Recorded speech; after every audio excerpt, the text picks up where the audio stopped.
The Leaping Watch. The flea, the grasshopper, and the frog once wanted to see which of them could jump the highest. They made a festival, and invited the whole world and everyone else besides who liked to come and see the grand sight. 3 famous jumpers they were, as all should say, when they met together in the room. "I will give my daughter to him who shall jump highest," said the king. "It would be too bad for you to have the jumping, and for us to offer no prize." The flea was the first to come forward.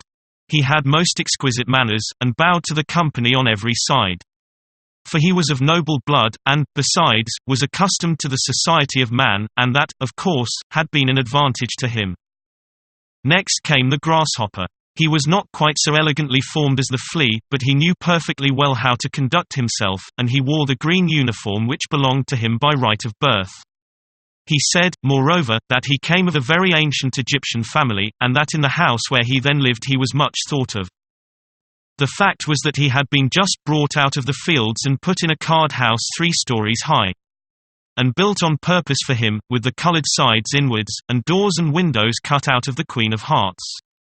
"And I sing so well," said he, "that 16 parlour-bred crickets, who have chirped from infancy and yet got no one to build 'em card houses to live in, have fretted themselves thinner even than before, from sheer vexation on hearing me."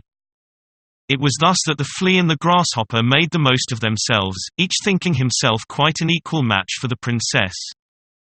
The leapfrog said not a word, but people said that perhaps he thought the more. And the housedog who snuffed at him with his nose allowed that he was of good family. The old counsellor, who had had 3 orders given him in vain for keeping quiet, asserted that the leapfrog was a prophet, for that one could see on his back whether the coming winter was to be severe or mild, which is more than one can see on the back of the man who writes the almanac. "I say nothing for the present," exclaimed the king. "Yet I have my own opinion, for I observe everything."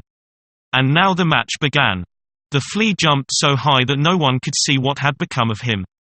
And so they insisted that he had not jumped at all, which was disgraceful after all the fuss he had made. The grasshopper jumped only half as high. But he leaped into the king's face, who was disgusted by his rudeness. The leapfrog stood for a long time, as if lost in thought. People began to think he would not jump at all. "I'm afraid he is ill," said the dog, and he went to snuff at him again. When lo! He suddenly made a sideways jump into the lap of the princess, who sat close by on a little golden stool. "There is nothing higher than my daughter," said the king. "Therefore to bound into her lap is the highest jump that can be made. Only one of good understanding would ever have thought of that. Thus the frog has shown that he has sense. He has brains in his head, that he has. And so he won the princess. I jumped the highest, for all that," said the flea. "But it's all the same to me. The princess may have the stiff-legged, slimy creature, if she likes.